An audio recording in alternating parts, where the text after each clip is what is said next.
Okay, good afternoon. Welcome to episode 25 of my Yamaha Virago Cafe Racer project. My name is Scott McCutcheon of Sovereign Studios. Thanks for tuning in. If you're just catching up with me now from our previous videos, we've made a lot of progress on this bike. And I was happy today to finally get a good look at what the bike is going to look like when it's finally finished. Right, so as you can see, we finally had the opportunity to kind of piece it all back together. So we got the tank kind of fitted, and the gas cap put on. We fitted the seat. We slapped on the air filter that we're going to end up using. We got everything pretty much buttoned up. The exhaust put back together. The only thing we're really missing in terms of visuals, I think we're missing two things. The muffler we don't have yet, and I'm still in the market for one, searching for a muffler. The other thing is mirrors, right? So the bike currently has no mirrors, and I think that's what we're going to look at today. Everything else on this bike is starting to look really good, and I started working on the battery box this morning. I'm happy to report that I finished that. It's currently drying right now. I painted it, so once it's painted we'll be able to install that, but I'll save that for the next video. For today's video, I think we're gonna look at mirrors, right? So like I said, that's one of the last visual elements that we're missing, or functional elements that we're missing. It's also a visual element. Mirrors are kind of a contentious topic. A lot of people really dislike the way they look, and I'm one of those people. I hate the way the mirrors look. Unfortunately, their usefulness to me overrides their aesthetics. So the fact that the mirrors are just so useful when you're riding around on the street, and I live in Atlanta, Georgia, where the traffic is insane all the time, so if you're going to ride a bike out on the street, I think you really need mirrors, and you really need functional mirrors. So that being said, I'm not a very big fan of bar end mirrors. I think bar end mirrors are the worst design possible. They're completely useless. Short of skirting around the law to use bar end mirrors, you might as well just use the other ones. As you can see, my other bikes all have mirrors. I really don't like how large the ones on the CRF are, so maybe we'll cut those down later. But the ones on my CBR and my Buell, I think are good. They're good mirrors, and they look pretty good too. So I'm hoping that we can replicate that same aesthetic look for the Virago. So let's check out how we're going to do that today. Okay, so before we talk about what kind of mirrors we want to go with, really need to talk about mounting. So there's really only so many places to mount mirrors on a motorcycle, and on the Yamaha R6, which is where this front end came from, it had more of a front end similar to my CBR, where you can see these mirrors mount into the front plastics and aren't actually part of the whole fork triple tree assembly. So there's actually this big plastic metal or plastic piece underneath here that acts as kind of, they call it a stay. If you buy the part from the OEM manufacturer, it's called a stay. I only know that because I had to replace this one because it cracked. But this stay behind here is actually what holds the fairing and everything together, and that's how the R6 was as well. But now that all that is missing, we no longer have mount points for mirrors. So those things are gone. So the trick really is finding a design or some type of mounting bracket that would allow me to mount the mirrors that we choose to go with. So this particular problem is, I think, why a lot of people that do cafe racers either choose to leave the mirrors off or they go with bar end mirrors. So admittedly, the bike looks way cooler without the mirrors. That's a good looking bike. It's a really powerful looking bike. But it just, once you put the mirrors on, it's going to look kind of stupid, in all honesty. you know, but functionality over form, right, is what we're going to have to get to for the mirrors anyway, especially for just making it street legal. At the very least, we can always replace it. Either way, so here's the mounting solution I've come up with. Is we want some way to mount these mirrors onto the forks. And I thought about maybe trying to see if we could mount them to the headlamp bracket, right? That might work. I know that some you might be able to find like full replacement controls that would include a mount point for the mirror somewhere along here. You might be able to find those, but I'd expect they'd be really expensive if you could. So I found a pretty cheap solution, and that's these things. As you can see, what these are is a real simple, just C-clamp style. These are 53 millimeter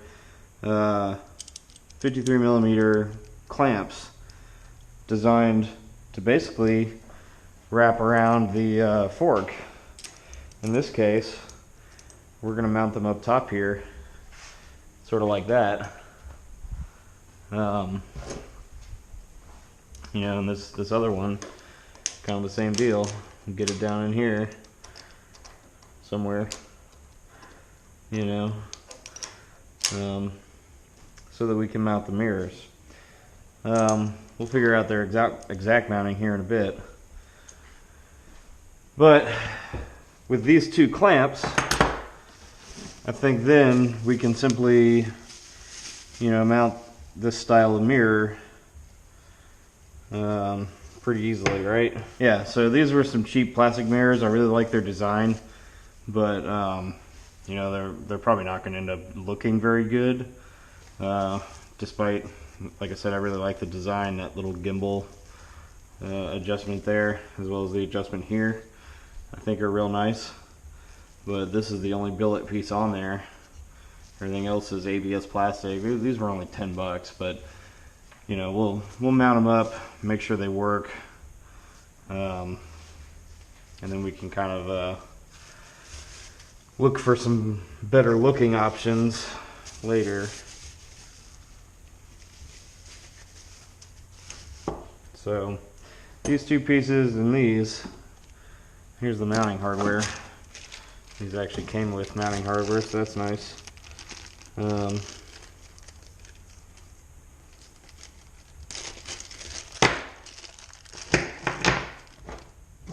Oh, I see. They gave you a couple different mounting options. So you have like, I think these are M8s or M10s. M10s, right? So that's probably like an M10 to an M12. M10, yeah, M10 to an M12. And then these are the M10 to N10. Yeah, full-on options. So this billet aluminum, I'm sure, has soft threads, so be careful with those as you're, you know, screwing them down. But I think I got these on eBay, shipped from China for like 15 bucks or something like that. I mean, so they're cheap. But I think it's the perfect solution for this. So we end up using these two here. These three are useless, and we'll mount these mirrors. Okay, so here's the next trick. We're going to want to do this side first because it's the one that's going to be hardest. This is wide open, while this is going to have some clearance issues. So I think that's going to end up being our optimal mount point for the mirrors, at least on this end, just to mount them like that.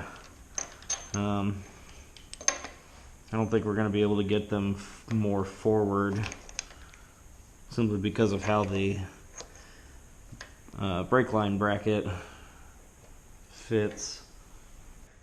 Okay, so in terms of putting these up there, or mounting these onto the forks, here's what I think I'm gonna want.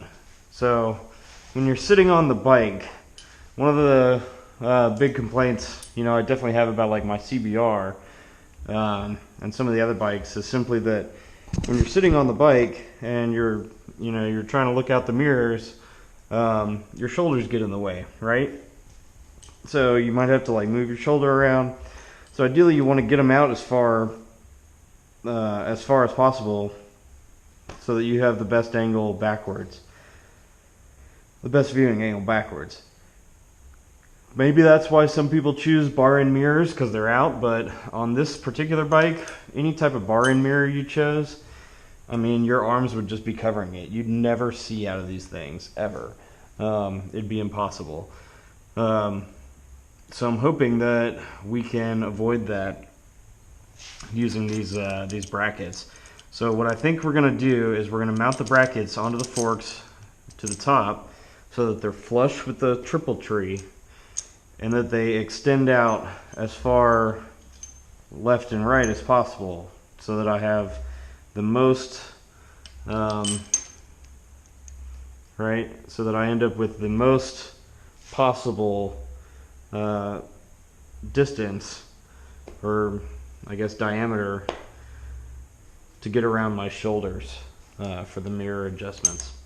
So we're gonna try that and we'll see what it looks like when we're ready. Okay, so like I said, these are 52 millimeter clamps to get around the size of the R6 fork. But as you can tell, we can't just use the clamps on their own. They're a little loose. Even when you tighten these down, they're still going to be a little loose. So you're going to want to put something in between them and the fork itself, not only to protect the fork from scuffs and scratches, which isn't a huge deal on these considering they've already got some wear, but you know, you're going to want to create as tight a fit as possible. So to do that, we're actually going to use this double-sided tape, and it just so happens that it's pretty close to the appropriate width, and so we'll just cut off a little bit. And now with the double-sided tape there, that should create a nice little filling that we can mush together once we tighten these things down. So let's go ahead and peel off the adhesive barrier here. And then something you didn't think about was actually reaching in there with this. So you might need to remove this the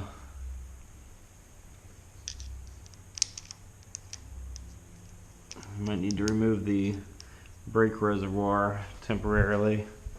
Remove the reservoir easily. If you recall, there's this one nut right down here that we can back out.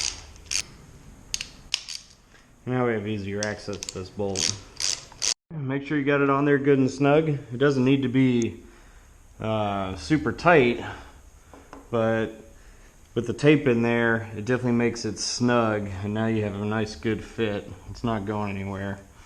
Let's go ahead and mount all this stuff back in place, and we'll go from there.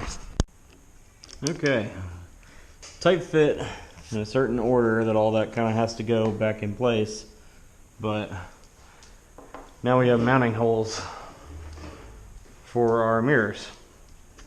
Let's do the other side.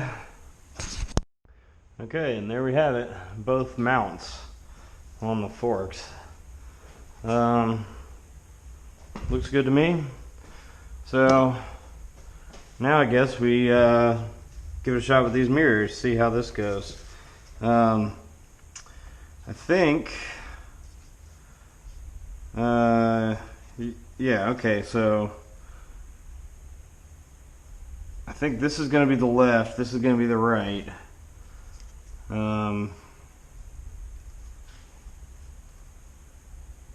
Based on this curvature down at the base of the arm here, because once we mount these in, these will fold up like that.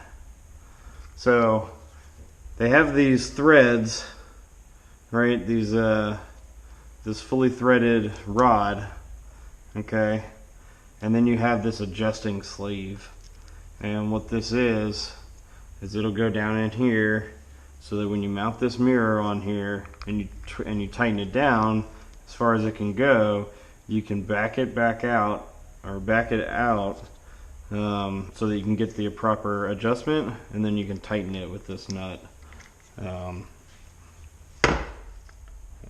That's how it should work.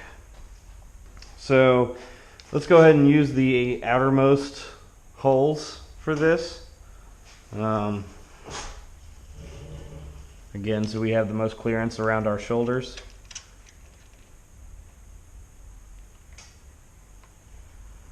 And let's go ahead and put some Loctite in these, since there is no you know, wrenching mechanism on these, even though I feel like there should be. I feel like this shouldn't have been flat. I guess it is kind of flat.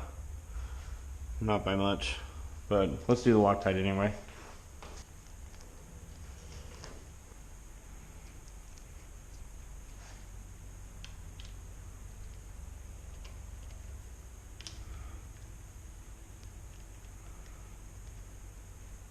Let's get a rag to clean off the excess Loctite here. And then yeah, I guess it's 8 mil. They have it just barely flattened, so you can tighten them down properly.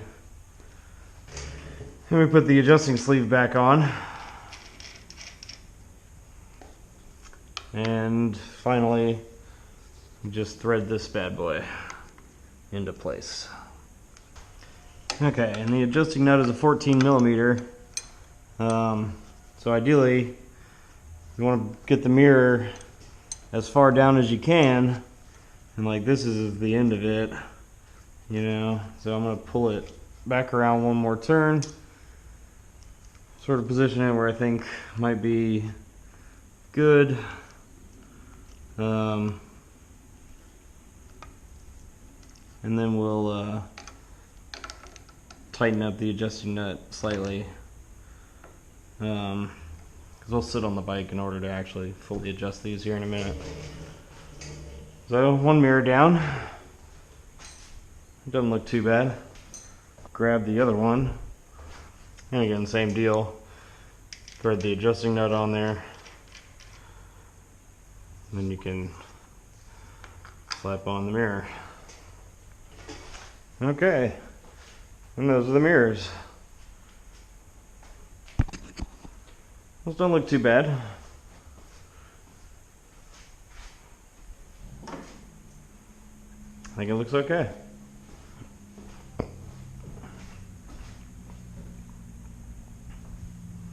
Alright. So, as a final sort of test, go ahead and hop on the bike and make your final adjustments.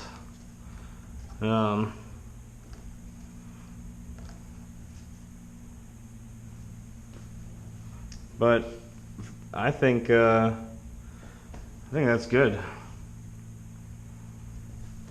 I wouldn't mind getting billet aluminum mirrors, you know, ones that had aluminum arms, and you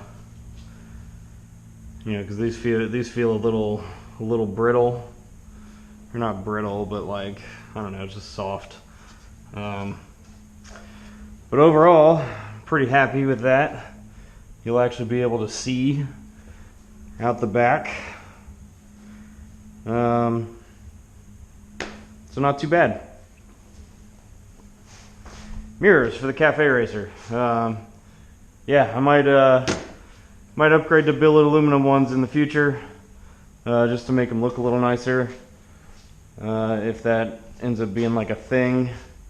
But overall, I am pretty happy with those. I think they look good, even though they're, you know, that ABS plastic, that matte look definitely matches the tank. I think it looks pretty sharp, and they're sleek and small enough to, you know, be a pretty good deal. Billet aluminum would look better, but maybe we can deal with that in the future. For now, though, mirrors. Cool. So I think that about wraps it up for episode 25. We got the mirrors on. I'm pretty happy with that. I really like how how this bike is coming together. I think it's starting to look really good. So hopefully it continues to we continue to make good progress. I've got the battery box almost finished. We'll be ready to hook that up and plug it in here in the next few days. Hopefully that'll be the next video. So we'll mount the battery and the starter solenoid and get the main battery cables wired up and everything like that. Once the battery's in place, then we can start doing all the fun wiring stuff. So that'll be real fun to finally get to start the electrical on this. So because once the electrical is in the process of moving, there really isn't that much more left to do before we can start this thing up and see how it rides. So we'll be getting to it. Thanks for watching. If you enjoyed this, hit like, subscribe, check out my Game Ethereal Legends on Steam, and I'll catch up with you guys in the next episode. Take care.